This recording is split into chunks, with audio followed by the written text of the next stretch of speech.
with another video.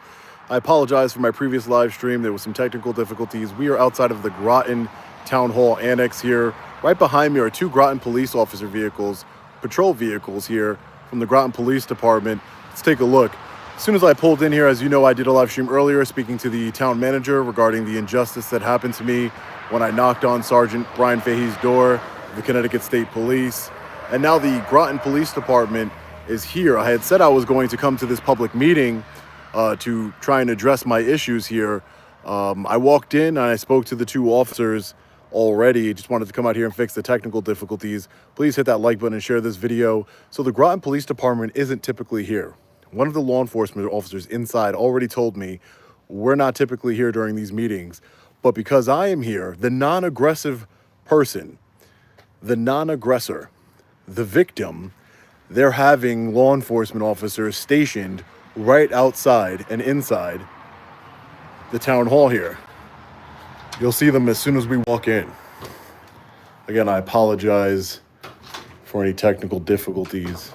These are the officers here that we spoke to before. Hey, how are you? Good, good, good.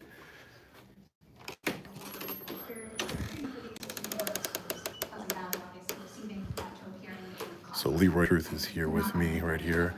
Make sure you go subscribe to his channel. The town council should rectify this inconsistency as well before barreling forward with the proposed ordinance as written. Continuing with Colchester as part of this bond package will significantly increase the town's debt liability as well as remove a highly valuable property from the tax rolls forever and would be hypocritical to this council's espoused beliefs and to their very recent actions. This council should put Colchester Elementary out for RFP to develop housing, or the town council should make their actions consistent and reconsider their vote to turn Pleasant Valley into a high-density housing complex in a neighborhood that does not have any fields or major parks. And consider potentially even adding Pleasant Valley to this athletic fields complex project as an additional or alternative to meet the town's desire for more athletic fields. Or turn it into the neighborhood park that is so desperately needed and so very many people have been insisting on for so very long. Councilors, whatever you decide to do, at least be consistent and be honest about why you're doing what you're doing. And take action to become consistent to prove your leadership and earn the votes that you want or expect from Groton residents this fall. Thank you. Thank you. Up next, David Franco. Is it okay if I put my microphone here? People are having trouble hearing. Can I put it up there? Hi, my name is Dave Franco. Do I have to be here? Yeah. I can't Stand walk at the podium, around. please. I can't walk around. Top Sale Lane, Mystic. I'm here to talk about the bond ordinance for designing construction ground athletic fields. I think it's long overdue. I'm well for it. I think what you guys have done is amazing, and I think what we're looking at for Groton in the future is going to be unbelievable for the kids and for the parents as well. So I'm all for it. I'm not for the housing. I'm not for any of that other stuff. Whatever you guys are doing, it's awesome. And I don't need 5 minutes of your time, so we're just going to move on from that. But yep, for whatever it is, whatever I'm worth, it's going to be an amazing field for all the kids around. Thanks. Up next, Mila Doyle. Mike. Oh, I'm sorry. I can't. Sorry about that. Hi, Mike Doyle, 15 Elm Street, Groton, Noank. Parent of Groton School alumni, started at Noank School, and past assistant lacrosse coach at Fitch, and current NFA boys lacrosse assistant coach there. I'm fully endorsed the four-phase, $14 million price for the first phase. Strongly endorsed field turf at the football stadium, and if the side fields are also in this first phase, field turf there. Also, the field have designed for not just first phase project, but first phase, one field. As you can see, the two police officers from Groton Police Department are standing outside of the public meeting. So right now they're talking about an agenda item. So I just saw online that this was a public meeting open to the public, and I was in Groton anyway to speak with the town manager. If you've seen my previous live stream, I spoke to the town manager. He didn't really have much to say. I told him I'd be coming to the public meeting, and I guess because I told him I was coming to the public meeting, that's why they are paying 2 Groton police officers right now, 2 law enforcement officers, to attend a public meeting. On a previous live stream I did that I had technical difficulties, I spoke to those officers, got their names and badge numbers, and they told me that they typically do not work and they typically do not attend these public meetings. I mean, this is intimidation at its finest. First Amendment intimidation. They hire 2 law enforcement officers like I'm some sort of threat. They are the threat. Sergeant Bryan Fahey is a threat. The Groton Police Department is a threat.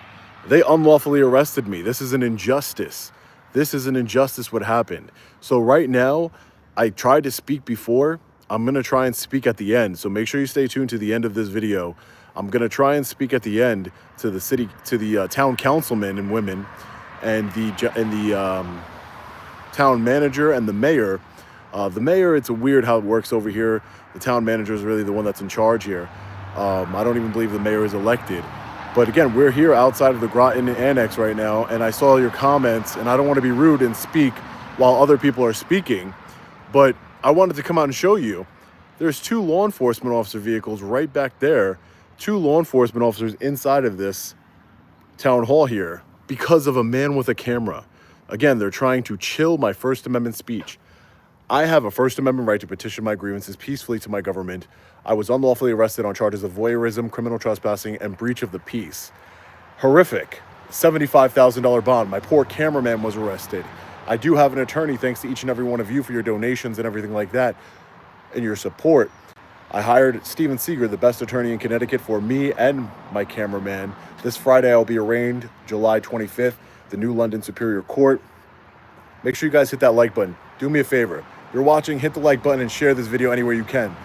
Because last time I went live before I had technical difficulties, I had a lot more viewers. We need this to get far and wide. I'm going to try and speak to them human to human when I have the opportunity. But for now, I'm just going to sit and listen, and I'll talk to you guys at the end. Again, look at these law enforcement officers here. Look at them.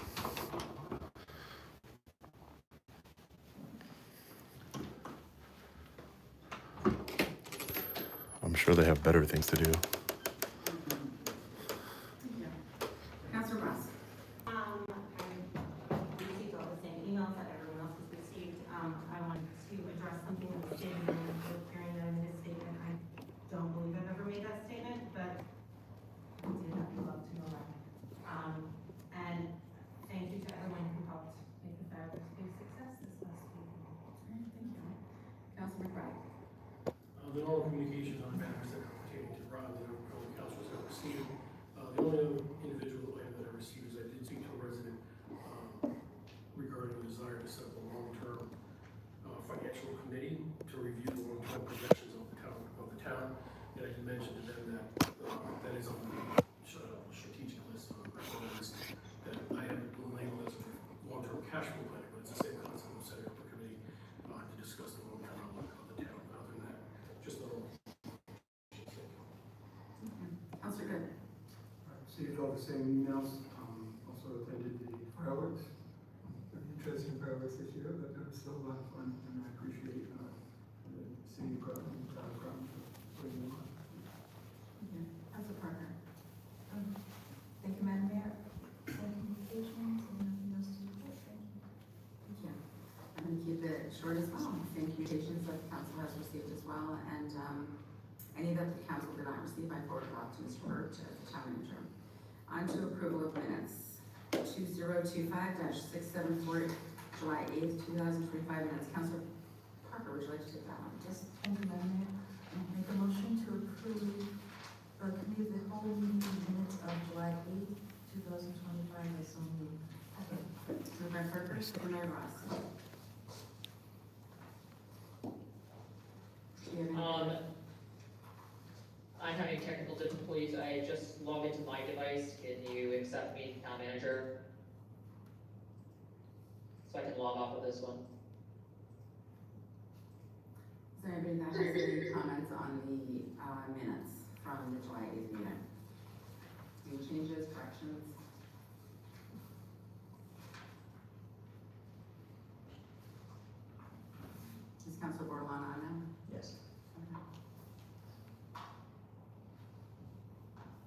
All right, I'm not seeing any hands. We'll take a vote on 2025-674, July 8th, 2025 minutes. All those in favor? Aye. Opposed? Abstentions? I'm opposed. Okay. That passes 7 to 1 to 0, with borderline opposed. Up next is 2024-574-3, 517-529 Goldstar Highway Properties Extension Request. This in our packet is on page 9. Councilor Good, would you like to take that one? Yes, thank you, Madam Mayor. Item 2024-574, 517-529 Goldstar Highway Properties Extension Request. To recommend a resolution to approve the 6-month extension request for the option to purchase agreement and to authorize the town manager to sign all applicable documents and agreements to finalize said request. Moved by Good, seconded by Russ. Okay, good evening. Do you have a presentation for us this evening? Yes, thank you so much. Although Bert is pulling that up, I'm from Piazza, Economic and Community Development Manager. I'm David Orr with Orr Partners. I just have, there we go. I just have a very brief presentation for you, just 4 quick slides to provide you the background of the project as a refresher to you, as we haven't seen this since June of last year. And then David is here with Orr Partners to jump into their request for the 6-month extension and answer any questions about the project, the timeline and their request overall. And the requested action of Town Council this evening is to review and approve that final 6-month extension request. Next slide, please. One more. Thank you. So this is just the overall project concept, and essentially this project is going to be a new apartment community that contributes to the town's goal of new units, 6,400 roughly, with about 395 new units. And this project is a partnership that helps us leverage our parcels with those of our partner. And in this map, you can see essentially the orange parcels are what the town owns, about 11.75 acres. And with this partnership, we're allowed to put them together with the blue parcels next to it, about 5.91 acres for a much more advantageous assembly of land, so we can have a more impactful project. The project also has off-street parking and resident amenities. It has the 20% retained land in its natural state for the zoning requirement. And the structures, as you saw the last time this was before you in June, are intentionally set back from the land preserve and include a proposed trail connection to the trail system within the Apollonia Land Conservancy land. Next slide, please. This timeline's in your packet, so available to the public as well in the agenda packet. So we won't go step by step, but it was created to provide just an easier, step by step following through the stages that this project has gone through. And our focus this evening is, of course, in the green at the end there, where we're asking for the 6-month extension to finalize that project and then move into groundbreaking and construction in spring of 2026. Next slide, please. Right, so for the project update, the last time you saw this, you approved PJ&A, our partner's assignment of Orr Partners as the development team. The concept plan update, just to accommodate staff's recommendations in the Planning and Zoning Commission recommendations for the site plan, and you approved a 10-month extension for the project as it moved through permitting. And since last June, the project has received its site plan approval from the Town of Groton Planning and Zoning Commission.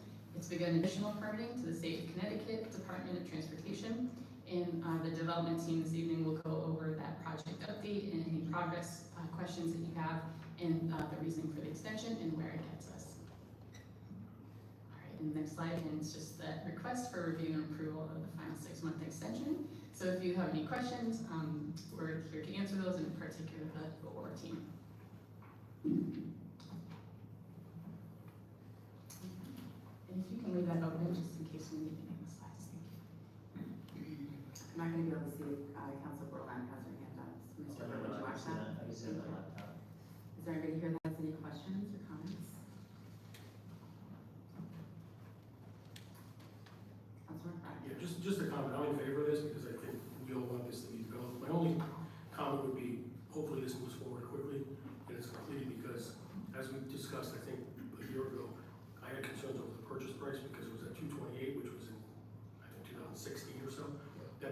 price is obviously elevated quite substantially in 9 years, so, it's a great deal for you, and it should be a great deal for you, but I just wanna make sure, you know, you're gonna move forward with this, because I know myself, if this comes back, if I'm here, I'm not even sure I'll be here, but if I was to be here, I would question whether or not that purchase price should be, increased, because it's been such a long period of time, so I wish you well the project, I hope it goes forward, but I just think it needs to continue to move forward, so. Yeah, so if I may, first of all, good evening, and thank you for your service to the community.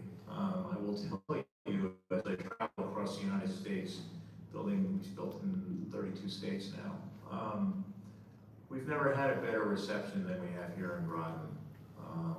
Deb Jones and John Marin, the people have been very, very good to work with, and I want you to know that. Some of the best. So that being said, so our plans, we've been earnestly pursuing the plans. They'll be done at the end of October, Councilor Bryan, at which time we will bid them. And one of the reasons for the extension is that we can't get secure our final financing until we have a guaranteed maximum price on the project from a contractor. A project of this scale, and this is a $100 million project, requires that. There's just no way we'll get financing without it. So that's really the biggest thing, that and OSTA. We filed immediately with OSTA in March. We've already had comments. Our second submission is being submitted to them.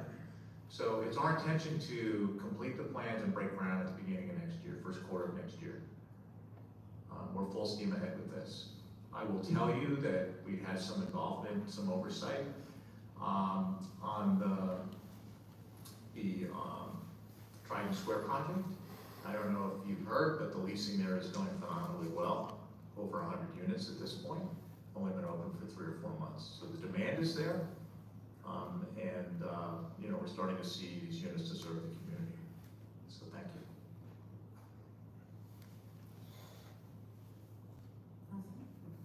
Councilor Good? Thank you, Mayor. Could you just repeat when you're hoping to break ground? First quarter of next year. Yeah. As soon as the ground is thawed enough, we'll start digging. Councilor Borderline?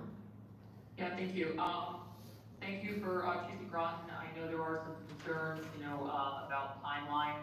Unfortunately, there have been some delays on projects in the past, and there's been some criticism because of that, and some of them don't come to fruition. So I just, you know, with these extensions, hope that, you know, it's not going to change the tapestry of the big goal or plan. But also I can share my concerns with Councilor McBride's comments on the purchase price 9 years ago versus now. Is that being taken into consideration at all? I mean, because, I mean, you guys providing housing, which, you know, provides a service, but we're also, you know, 9 years later, you know, we're still at a lower cost of what the selling price is. So I guess through the mayor and town manager, I'm just curious as to what that looks like when you see such delays. One thing I'll mention, this is a very complicated project that involves not just our land, so our prospects are limited. We have an agreement in place that calls for the sale price, so unless we're ready to restart the whole thing over again, that's the sale price. And commensurately as well, the construction costs have gone up so much since then. I think if we were to break it down, over $100 million in investment is still pretty extensive in comparison. And so a lot has changed, including how expensive the project is overall since then. 2 things have dramatically affected the development industry. Increases in hard costs, largely due to the breakdown of the supply chain from COVID, and interest rates. And we're able to overcome those now, honestly. And it's with good pricing on the land, to be brutally honest with you. Councilor Borderline, do you have anything else you'd like to? Thank you for explaining that. I guess, you know, these are questions we have to ask as we're representing the community, and these are the questions that we get. Why has it started? Why all the delays? You know, so it's just important to put it all out there. And what is the plan if, you know, we hit another wall, will be another extension, or like how many extensions does this contract afford? We're not seeking any more extensions. Our plan is to move full steam ahead. What we can predict, Councilor, is something that we don't control like ASTA and ASTA's approval. We're on our second submission with ASTA. We think that we'll get our approval in the late fall. It's about an 8-month cycle for them. So that would be, the things that we can control, like getting the plans done, and getting the bids done, that we won't need an extension for, but if there was any need for any other extension, and we believe that with this 6 month extension, Counselor, that we've built in adequate contingency time so we don't have to come back before you again. Great, thank you for your answers and appreciate your time and clarifying, the questions that, things that were brought to my attention as far as how extensions work and, concerns for, past projects that had extensions that never came to fruition. So, thank you for your time. You're welcome.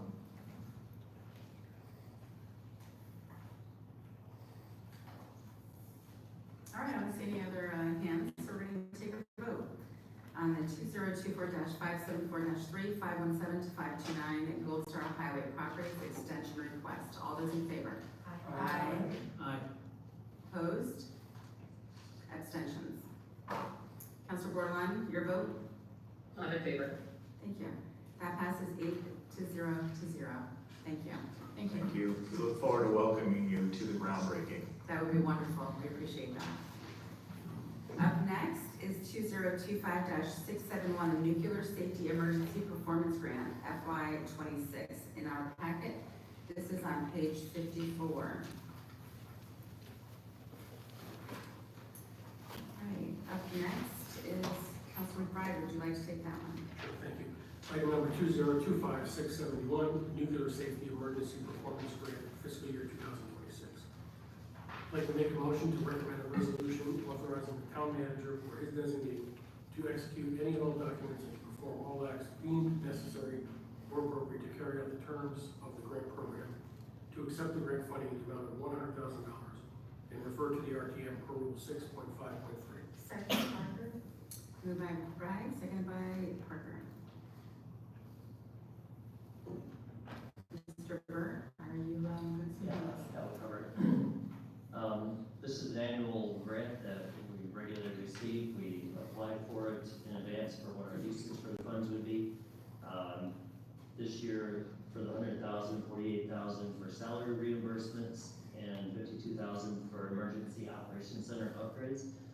The upgrades include replacing antiquated electronics.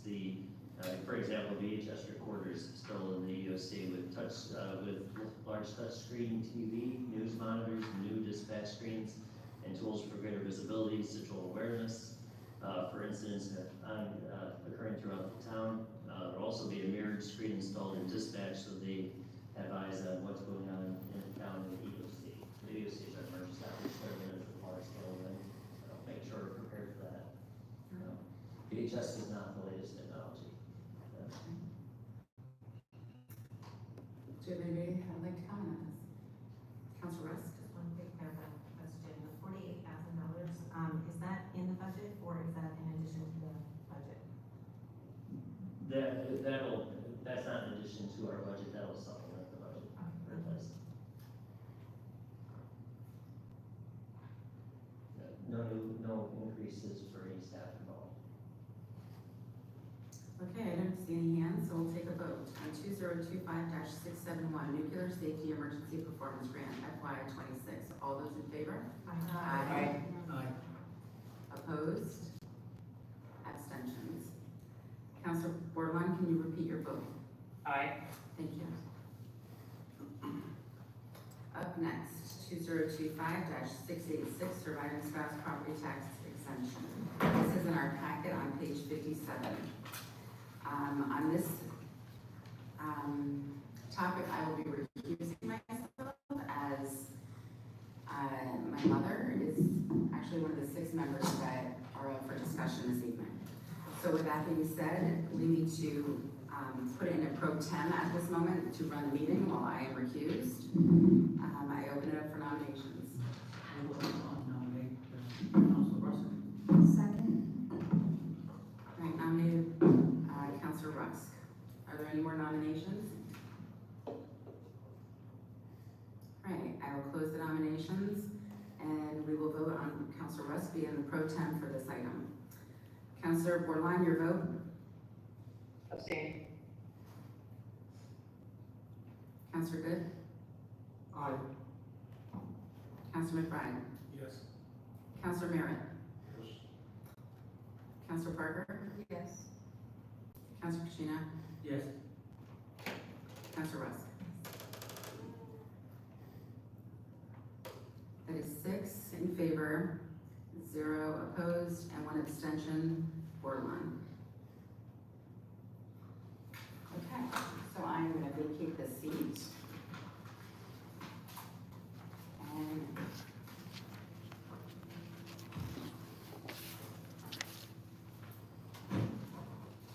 please let me know after this item is okay. Councilor Pacino, will you read the motion, please?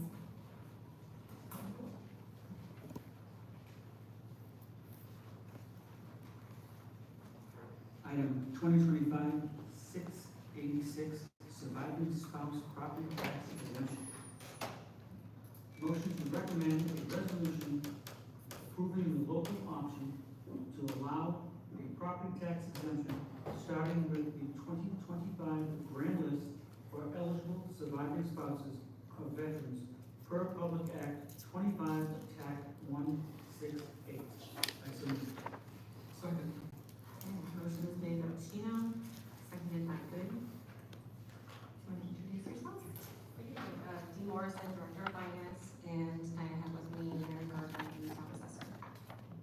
Do you want to give us an overview? Sure.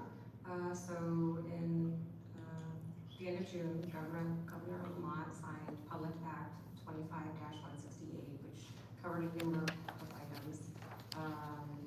The one we are bringing to you tonight is just pertaining to the surviving spouse property tax exemption. There was some additional language in there that allows for eligibility for different criteria based on the October 1st, 2024 death date. So we are bringing to you this option to see, because it's a local option, to elect to exercise this. And if so elected, it would affect about a half a dozen individuals, surviving spouses in the town. Okay. Does anybody have any comments or questions? I have a question or comment. I'm in favor of this, however, I would like to discuss a potential modification. My reason is, I think there's 6, or, I'm coupled with that. My question or concern is that, do we open ourselves up to other residents coming into the town? And let's just say buying a young house and us losing the property tax from that. So my concern is there a way we can limit this? I spoke with town manager Bird about that. Is there a way we can limit, or put a cap on it, or some kind of limitation on this in any way? So I know there's some information that I think was presented by you, Mary. If you can provide some clarification on how this would work. The 80%, I think it was. Well, there are other options in this new legislation. And one was to limit the assessment exemption to the median overall assessment. And then there's another one where you can increase the exemption to allow for land exemption, but it's difficult for me to think about.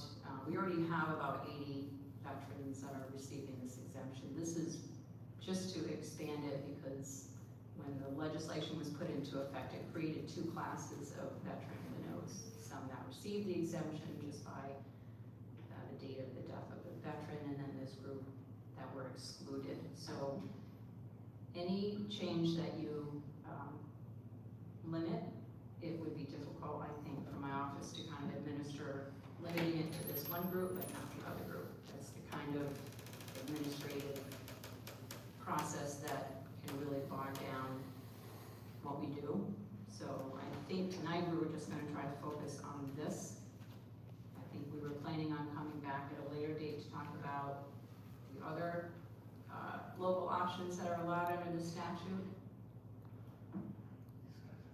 know if that answered your question or made you more confused. I guess I'm just trying to look at how do we put a cap on it, because we can't exclude other individuals from coming to town and realizing this benefit.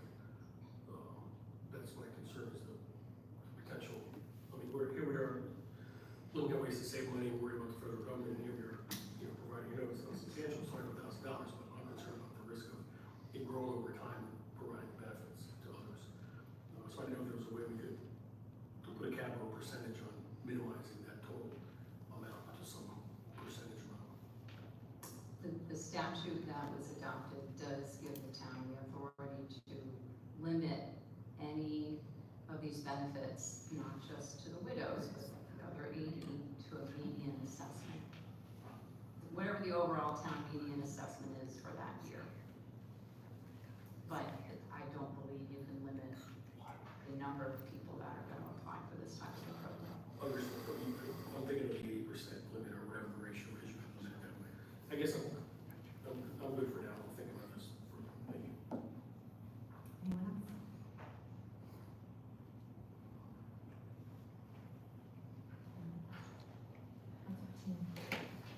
So is the median on the board right now? I don't think so. I think tonight's referral is just to whether or not the town would like to expand the widow's exemption to widows whose veteran spouses died before October 1st of 2024, because that's the limit right now. And then we can discuss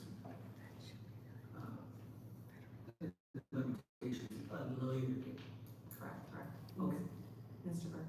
I was just gonna basically reiterate the same thing, that what's on the agenda is solely on this option. With the other options, there's several options to be brought, and I do agree with the assessor that I think it's good to have a cap, the median assessment cap, but it should probably apply to not only these, but to the earlier people affected too. So it will be brought back to the council soon.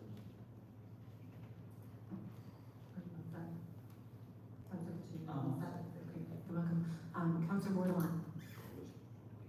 Yeah, I just had a question. How does this relate to, the letter we received from a constituent, Doris Pulaski, and her neighbor, Mary Gardner? Those veteran taxes, how does that relate to this? Can you remind me what Doris's letter said? John, do you have it? I would look for it. I can It's pull it up. the trust agreement, so that this is a different thing. Yeah, this is a totally different thing, Councilor Bordelon. So could you just explain, because that one said veteran in there, I just wanted, like, are any of those, like, I'm kind of, there's a lot to look at, right? So are those folks also part of this as well, like one and the same, or some in both categories? That's what I'm trying to ask, because that letter was really concerning that we received. That's not part of this law in any capacity. Okay, so that's a whole different That's a whole story. different thing. So, Councilor Bordelon, we should probably address that at another time instead of tonight with this. Definitely something that can be discussed, but not in this, situation. So my question was simply asking for clarifying and understanding this thing before. I think when one discusses things, sometimes it's good to bring all of what programs veterans have for tax relief so that we can see. Looking at a narrow scope review limits one's ability to be able to effectively gauge how we are propelling as a town. So that's why I was asking. It would be great.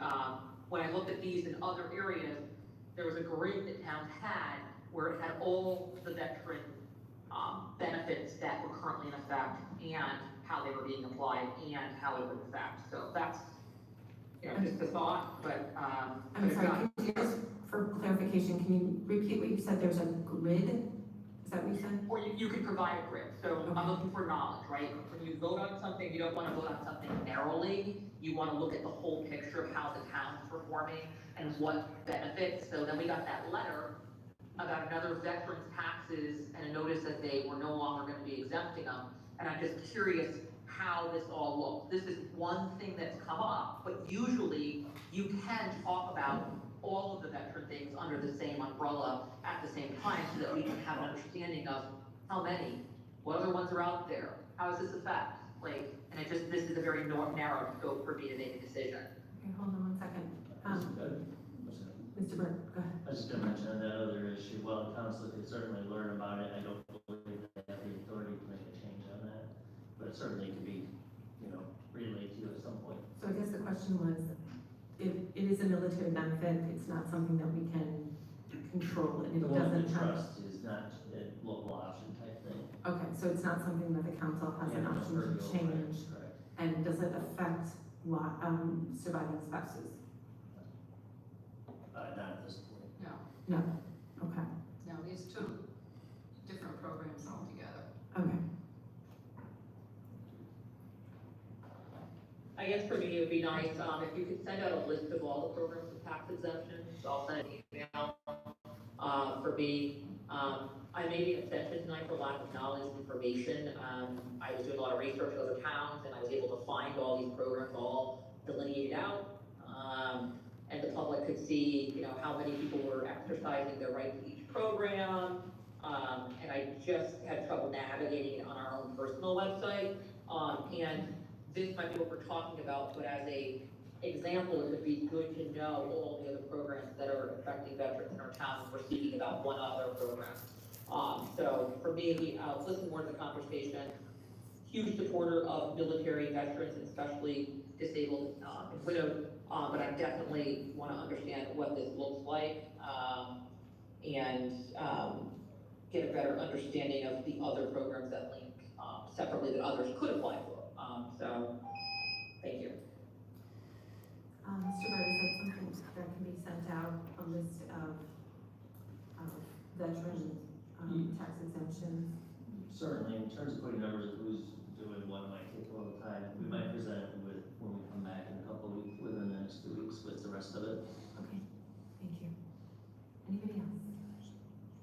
Councilman Bryan? Thanks, just one last comment. Again, I'm in full support of this. As I mentioned before, my concern is, if you look at this list, there's one individual that's, I don't know the individual is, but there's one individual that is saving $8,900. To me, that's a substantial sum of money that they're not paying. So I think, I look forward to, as Tom and Bruce said, possibly looking at, making this a meeting assessment going forward with these programs, because I think these individuals do receive a benefit, but I think at some point, when you're talking about $8,900 property tax, I think it's a little excessive where, that's a pretty substantial house. So I'm in support of it, but I hope the council will consider the media assessment going forward in the future. Thank you. Thank you. And that will be on a very soon upcoming agenda, within the next 2 cows, certainly. At this point, it's more of an equity issue to allow these 6 to join the 80, and then we'll look at them as a group in that other option. Councilman Bryan? Thank you. I'm not sure how I feel about the whole media breakdown. Again, I just want to look at the big picture. I can understand Councilman McBride's stance on it. My concern is, nobody's fighting to be in this category. Let's just face that. I'll just put that up there. If one is to fall into this category, it's a pretty extreme situation to get here, and nobody really wants to be there. So this is not a large percent of our community. Therefore, we are the submarine capital of the world. We do have a lot of veterans who decide to reside here. And I just don't want it to feel like it's being perceived possibly, or one thinks that people may just come here for that. But with that, I don't want to limit somebody who's got a family home that's at a different level, and just because they become widowed or disabled veteran, that they should have to pay the extra difference because they choose to stay in their more affordable, luxurious house. Again, did not choose to lose their life or limb as a result of serving their country. So I'm concerned about putting that cap. I don't know. But we are a transient town, and we could have people move in from all over, and that should be something that we embrace and accept.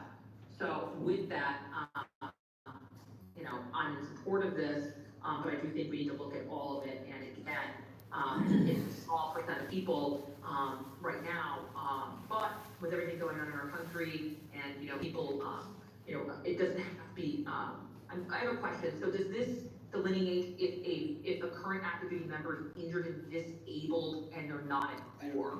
That's one of my questions. This referral that's on the table is for widows whose husbands were deemed 100% permanent and total disabled at the Okay, time of so their they could, death. right, so they could have been injured while working on a submarine, but not actually at war. It doesn't have anything to do with at war or not at war. It's just if the Veterans Administration issues an award letter that says this veteran was 100% permanent and total at the time of their death. Got it, okay, yeah, and so I think that's very important, and we're seeing mental health with our veterans as well, that are getting 100% permanently disabled due to, you know, some of the conflicts that they've been a part of, and so I just think this is great, I think it's important, and I think that the widows should be supported, so, absolutely, thank you. I'm sorry, Councilor Bordelon, were you done? Yeah, I'm done. Okay, thank you. Councilor Pacino. Thank you. I'd just like to reiterate, we are not talking about caps tonight. We're just adding these 6 widows to the other 8, so we can have one larger group that we can talk about, and maybe talk caps some other day. But today, we're just adding these 6 widows. Correct. And one consideration to make is the statute lets you pick a beginning date. What date of the widow's, you know, spouse passing to October 1st of 24?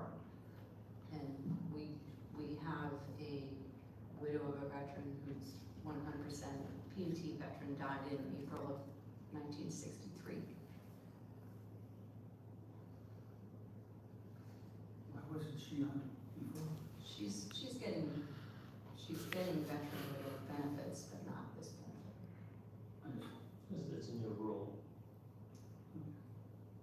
Thank you. I'm good. Okay, I'm gonna take my turn. Just a couple of clarifying questions. So with this new state law, anyone who could become a surviving spouse after October 1st, 2024, they are automatically included in this? Or am I understanding that correctly? Yes, when Public Act 2446 was adopted last year, it was effective October 1st of 2025.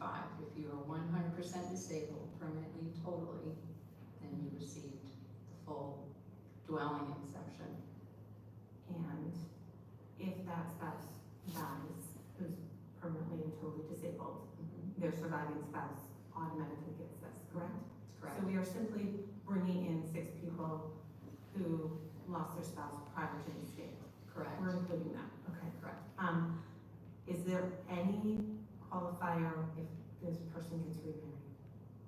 As long as they remain a widow, they receive the benefit. If they remarry, the benefit is removed. Okay, thank you. I am 100% behind this. I think we owe our veterans, and for full disclosure, my husband's a veteran, but we owe our veterans, especially those who have been injured, more than we can ever repay. So we owe their families just as much. So this is 6 people, and I can't qualify based on when their spouse died to say yes or no. It is from today on, or we can retro it. Like, what is the request? Yeah, the way the statute's written, this exemption goes into effect for the 10-125 grant list. So that's the first time we can place it on the grant list.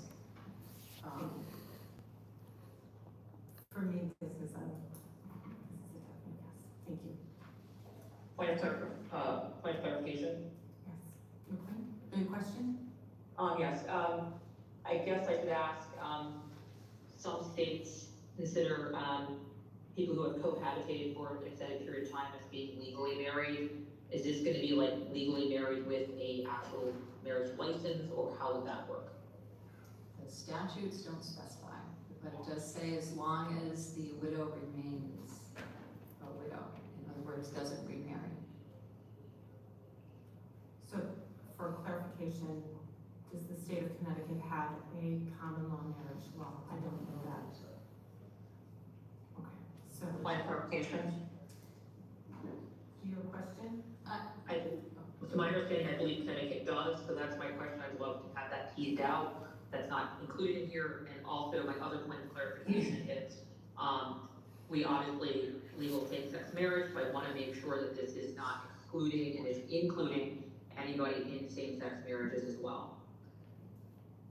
Mr. Burke?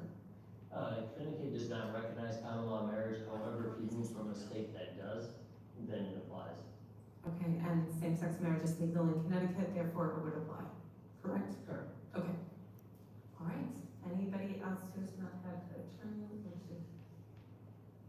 Okay, so all those in favor of this? Say aye. Aye. Anyone opposed? Any abstentions? Counselor Borderland, I'm sorry, I didn't hear your vote. You're muted. Counselor Borderland, you're muted. Oh, I voted, How did you vote, please? I voted in favor. Okay, thank you. So that motion passes 7-0 to 0. Thank you. We'll take a very short recess while I go to the mayor. It is 7:25.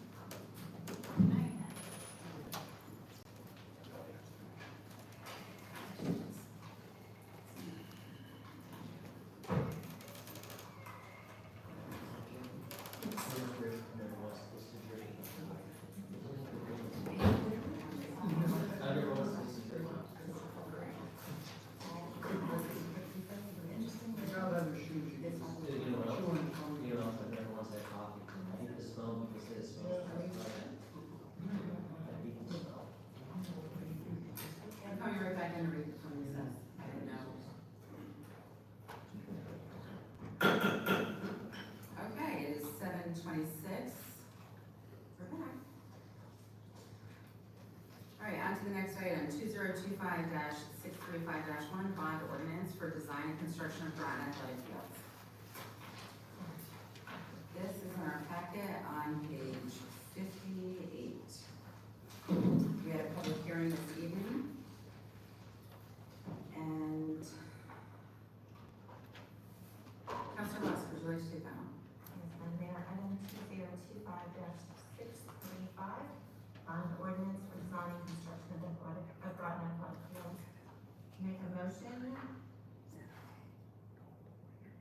to recommend a resolution approving the ordinance appropriating $14,380,000 for the design and construction of Groton athletic fields consisting of athletic field improvements primarily at Fitch High School, and if funds are remaining from said appropriation, allow such funds to be used at Sutton Park, Groton Middle School, and former Chester Elementary School, and authorizing the issue of bonds and notes in the same amount to finance said appropriation.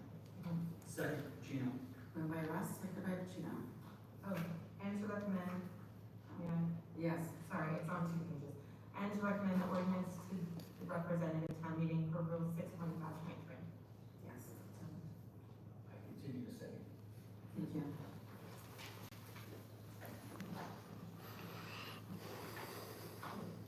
All right, before we get into a full discussion, I'd like to make the amended motion to add the changes that were sent to us to include, this section that says primarily at Fitch High School, and if funds are remaining from said appropriation, allow such funds to be used at. I would like to add that also into section 1. Yes. So, my question is, didn't Council Russ read that first portion, or just need to add the second portion? She just read that.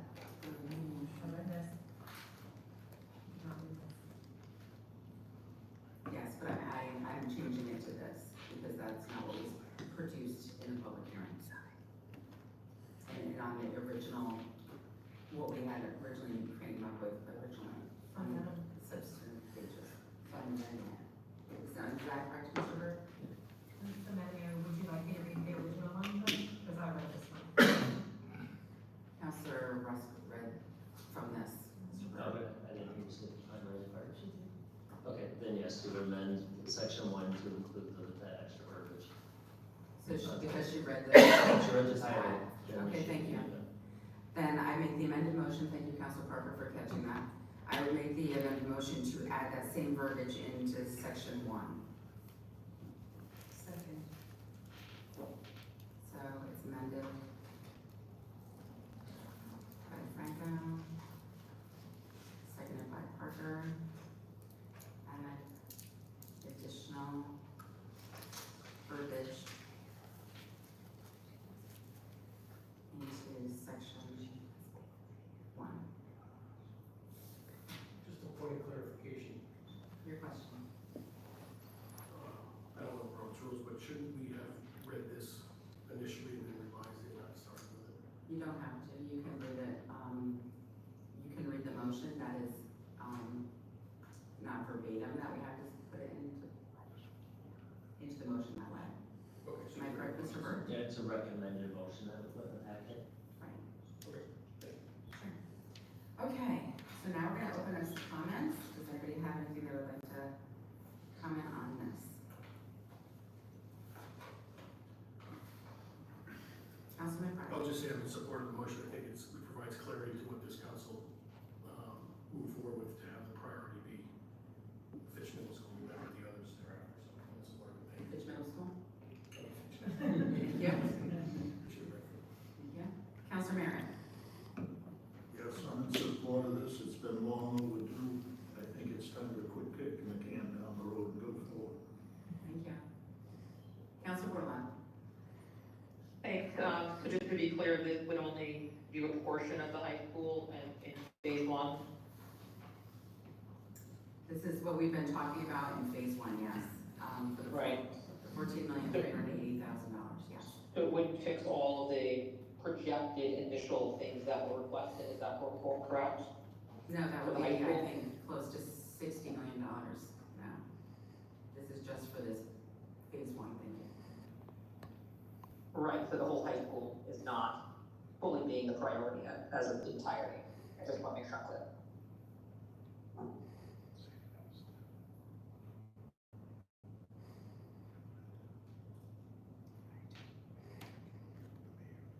Do you have anything else you'd like to share, Councilor Bordelon? Yeah, a question for you to the town manager. So this is just doing what sections of the sports field? This is the athletic field, the bleachers, the general field next to the football field, the concession area. Not bathrooms. The concession area includes bathrooms. So the other fields are gonna be on hold. I guess, I mean, it's, That's what we had passed, yes. yeah, consensus of the council, but for me, my heart was to get all of it done, and this voted phased in thing doesn't mean each year it's gonna win the vote, and we will have half-done things, so I'm concerned about that, but I will support this because it's something and it's not long overdue. Thank you.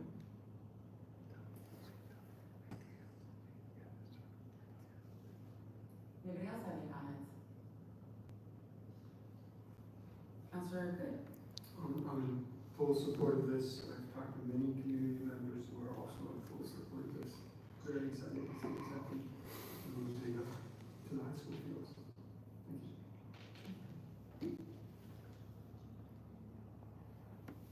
Councilor Bryan? Thank you. Just a question. I'm assuming when this goes out to the public, the phased approach will be mentioned so people are aware that the bigger picture is there's more than just this one phase? Definitely all of the summary information with the actual, I don't know if it would be in the referendum language or not, but that'll be up to the council later. The council will set that referendum language. That will go out. Okay, so we can, I'm just thinking when we do the referendum, we need to consider mentioning phase 1. But I'm in favor of it as it's thinking. All right. Well, I'm absolutely in favor of it. I'm very excited about this, and I'm excited that we are finally we'll take a vote. Oh, I'm sorry, Councilor Bordelon. Yeah, I just wanted to say as well that I do agree that we need to be very clear in the write-up of what it's covering so that people understand that whatever referendum goes out does not protect from all that's being done. It's just this one section, and it should be delineated exactly what is going to be done roughly, so that people are clear. But again, happy that this is moving forward. Something that I got involved with over, I don't know, 6 years ago perhaps, and some people organically came forward and were concerned, and we do have a lot of ADA compliance up there, and health concerns as far as the safety and well-being. So I do think this is so overdue. It's shocking that it's still sitting. But again, I think it's going to be, the details are going to be the most important as to what this is looking like and what it means for the referendum. Thank you. Thank you. All right. I will happily now take a vote from this council on 2025-6351, the bond ordinance for design and construction of the Groton Athletic Field. All those in favor? Aye. Madam Mayor, you have to mention that you're doing it with the amendment. All right, so I'm sorry, we're gonna take a vote on the amended. Thank you for catching that. We're gonna take a vote on the amended motion put on to add the additional verbiage in section 1 that was read in the original motion. All those in favor? Aye. Aye. Opposed? Aye. Abstentions? Councilor Bordelon, I didn't hear your vote. I'm in support. Thank you. That passes 7 to 1 to 0 with Parker opposed. All right, now we'll take a vote on the full motion with the amendment on 2025-635-1, bond ordinance for design and construction of the Groton Athletic Fields as amended. All those in favor? Aye. Aye. Opposed? Aye. Abstentions? That passes 7 to 1 to 0 with Parker opposed. All right, up next is 2025-683, the National Opioid Manufacturers Settlement. This is going to be on page 61 of our packet. Mr. Birch, oh wait a minute, I'm gonna have it put on the floor. Councilor Merritt, would you like to take that one? It's on page 61. Okay. 2025-683 National Opioid Manufacturer Settlement. Motion to recommend a resolution to authorize the town of Groton to become a participating subdivision in the opioid manufacturer settlements. Moved by Merritt, seconded by Ross. Now, Mr. Byrne, would you like to give us a synopsis on this? Sure. As the council is aware, the town had participated in earlier opioid settlements. Through what we're expecting through the end of this month, the town anticipated about $450,000 total, the bulk of which has already been awarded out. But we are going to have a discussion for some unallocated funds at our August 12th COW. That'll be upcoming. But so it's been a significant amount of money that we've received through that first phase of settlements. There's a new round of national opioid manufacturing settlements, and you have to, again, opt in to participate, receive the funding as we did, same thing we did the first time. So we're just looking for approval to opt in and be able to receive revenue. And there's no indication yet what kind of funds will be available with this. Councilor Bordelon. Thank you. For me, it's a no-brainer. I think it's a great option to opt in. I do hope, though, that we get ample notice to make sure that we can allow the community to know and cast our net wide to offer it to folks to apply and come up with that type of process. So I guess to the mayor, to the town manager, when will we have to kind of bring it forward to the council if we chose to kind of come up with a application process? Well, it's going to be on it's anticipated to be on the August 12th agenda to discuss how you want to proceed with. We're going to look at 3 separate items: cannabis funds, cannabis tax, opioid funds, and then miniature liquor bottles. We're talking about 3 different things for unallocated funds. Yeah, I'd also like to say that the motion on the floor is actually about the this opioid manufacturer manufacturer's settlement, so distribution and other accounts we shouldn't be discussing, because that would be a FOIA violation, I believe. Sorry. That's quite Just asking about general. Council Borderline, so if we So can keep for the this, topic at hand, thank you. Yeah, good, thank you. So these manufacturers, this current opioid settlement, what things can these funds, if we opt in, be used for?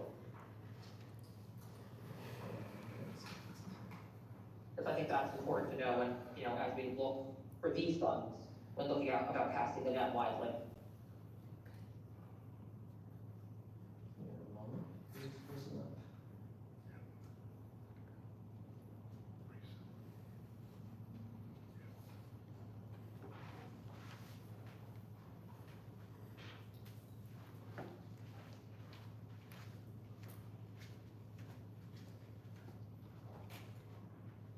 I don't believe there's, unless you recall otherwise, I'm not sure there are any particular requirements on this, but we'll have that for, it'll be the same as round one, but we'll have that for the August 12th meeting. That'd be great, because some of the reading that I was doing, and I was trying to research these particular manufacturers and this opioid settlement, and looked at different places that have opted into different settlements, and some things can be used for, playing fields and things like that, as well as, on the ground emergency response, for addiction as well. But some of the stuff I was reading when I was looking at this settlement or something like it, and I was trying to get clarity on, one of the things was prevention to drugs, which, having accessible, things for youth to do was part of one of them, so I was unclear. So I'd love to have that all presented, when we can. Thank you. Mr. Byrne. I stand corrected against myself. Looking at back in 22 with some of the documents for settlement, now, it doesn't mean that everything's gonna stay the same for the next round, but the first round, instead of at least 70% of the funds to be used for future opioid remediation efforts, and then if you spend the rest on other things, then you just have to report what you're spending on. Perfect. Thank you for clarifying that. So that leaves the remaining open to other programs or things to help. So yeah, I mean, to me, it's no brainer accepting and opting in, and it doesn't cost us anything, or there's no anything else but just saying yes, pretty much. Was that correct, Town Manager, through the mayor? Yes, that's as far as I'm aware at this point. This is the process we did the first round. Yeah, so I think that's great, and with these funds, it'd be great to see how we delineate it out after. Thank you. Okay, I'm not seeing any other hands. I think this is, something we absolutely should sign on to, as we have in the past, and we have received a plethora of opioid settlement money in the past due to, I believe it's the amount of prescriptions that were doled out within our community, and it was a very large sum. So, this will definitely help our community in some recovery phases, so that would be awesome if we can get that kind of settlement money again. All right, we'll take a vote on 2025-683 National Opioid Manufacturers Settlement. All those in favor? Aye. Aye. Opposed? Abstentions? That passes 8-0 to 0. Motion to adjourn? Second? We have a motion to adjourn by Parker, seconded by Bordelon. All those in favor? Aye. Aye. Aye. Excuse me, I would just like to address the council. I suffered a grave injustice here in the town of Groton. Excuse me, councilwomen, councilmen. I suffered a grave injustice in your town by the Groton Police Department. My First Amendment rights were violated. I was unlawfully arrested by the Groton Police Department, given a $75,000 bond. Why won't you talk about this? This is a grave injustice that happened in your town, and none of you will speak up against the injustice. None of you will say a word against the injustice. I was unlawfully arrested along with my cameraman, a journalist, unlawfully arrested, and none of you will speak up against it. Do you have anything to say, Mrs. Mayor? Nothing to say about the grave injustice? I'm not breaking any laws, officers. Do you have anything to say, Councilman, about the grave injustice that took place in your town where you were elected to serve? A journalist unlawfully arrested? Nothing to say. Ma'am, do you have anything to say about the Groton Police Department? What are you guys going to do to rectify this situation? What are you all doing? Excuse me, don't bump into me, man. I appreciate it. What are you going to do? What are you all going to do to make this right? This was a grave injustice that took part in your town, and none of you, all of you are cowards. You hire the police, why? Because you're scared of a camera? You're scared of a camera? And then this guy wants to get in and start bumping me. Yeah, you can't do that. You can't. I can do what I'm doing. You can't do what you were doing. You can look all you want, but you can't touch, all right?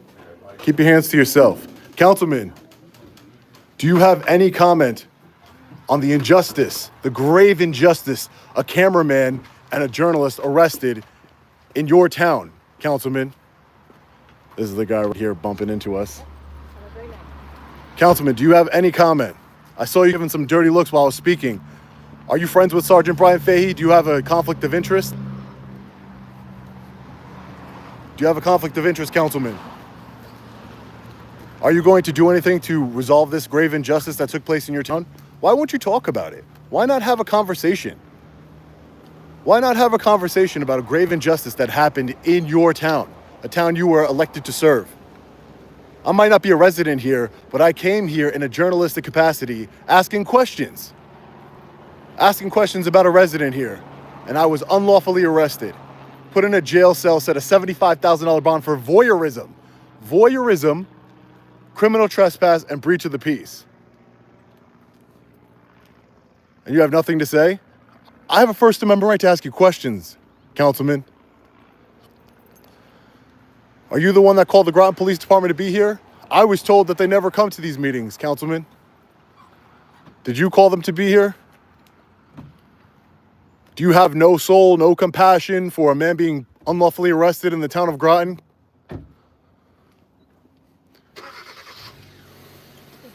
Yeah, I'm getting away from his car. Yep, no problem. Question, have you ever arrested somebody for spitting in somebody's face and mouth before? I gotta ask a question. You don't have to comment. How about you?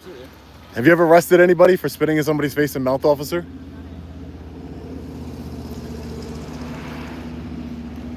I will just say, I think you guys did a good job. You didn't violate my rights. I uphold good law enforcement. And I condemn the bad ones. And I expose them. You see this, ladies and gentlemen? This is what happens.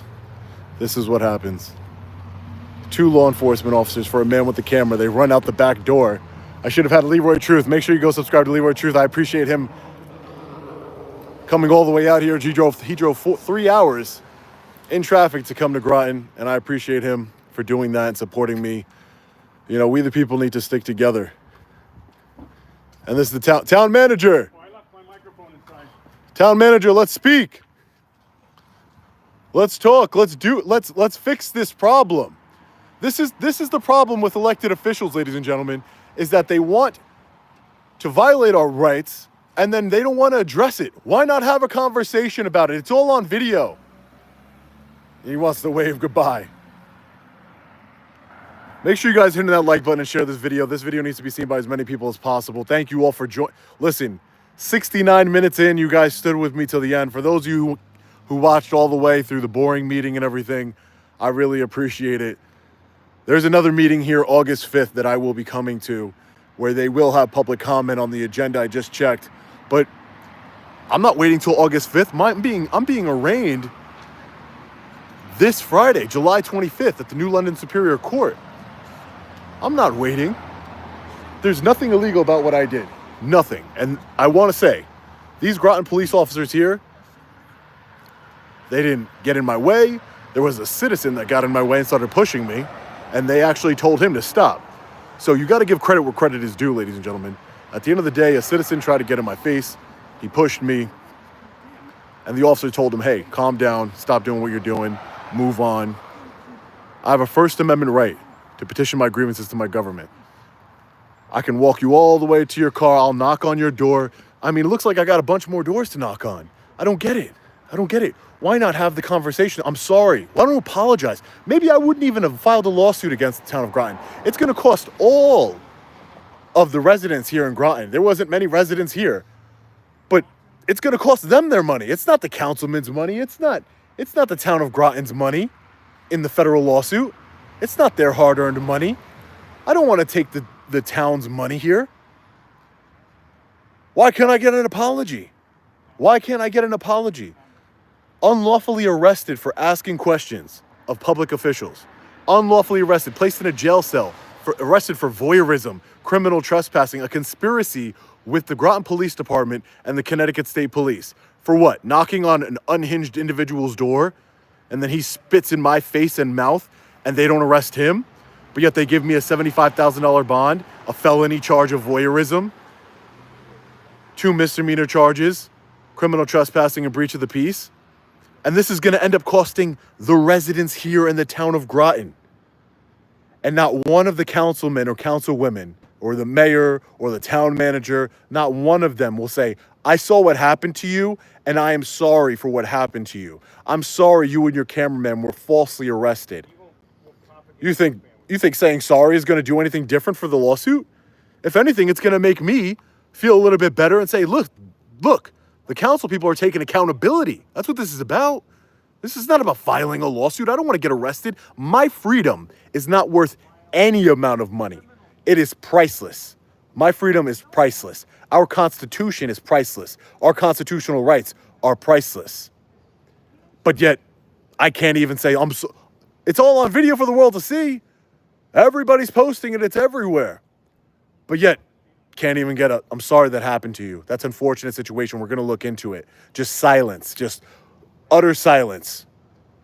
They don't want to say a word. We're going to look into it, Mr. Reyes. Sir, I saw what happened to you. We're going to look into it. It's of grave concern to us as councilwomen and councilmen. We would like to let you know we're looking into it. We're going to investigate the Groton Police Department. We're doing anything but to just stare in my face. Somebody who was violated twice in one day. Law enforcement officers are leaving here. Somebody was violated twice in one day, not only being unlawfully arrested, being spat in the face, menaced with a gun by this unhinged lunatic. I could have HIV for all I know. Disgusting. Disgusting. Anyways, guys, thank you guys for sticking around for this entire live stream. I really appreciate your support. Please hit the like button and share this video so this can be seen by the world. You saw them.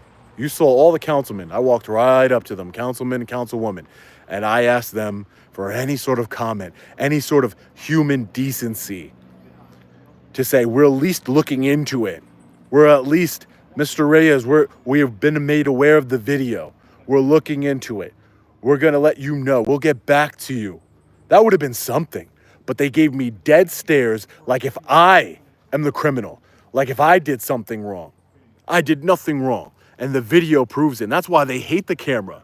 They hate the camera of mass destruction because it exposes them. It exposes what law enforcement officers do to us. And at the end of the day, that's why. They hate it. They hate transparency. They hate accountability. It's absolutely horrible. It's absolutely horrible what's happening here in the town of Groton. They could have handled that way better.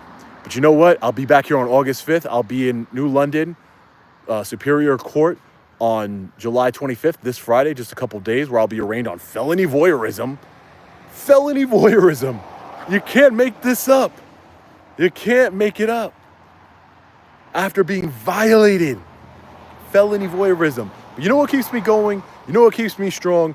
The support of my family, the support of my friends, the support of my colleagues, like Leroy Truth, from Leroy Truth Investigations, and each and every one of your support. I appreciate it. I have the best lawyer in Connecticut, best criminal defense attorney representing me on Friday, Steven Seeger. His office is representing me. Me and my cameraman. My poor camera guy just went to therapy. It is horrible. The whole situation is horrible. But I appreciate you guys. Thank you so much. Let me know your thoughts on this one in the comment section below. As always, stay safe. God bless. I'll see you in the next one. Long Island Audit.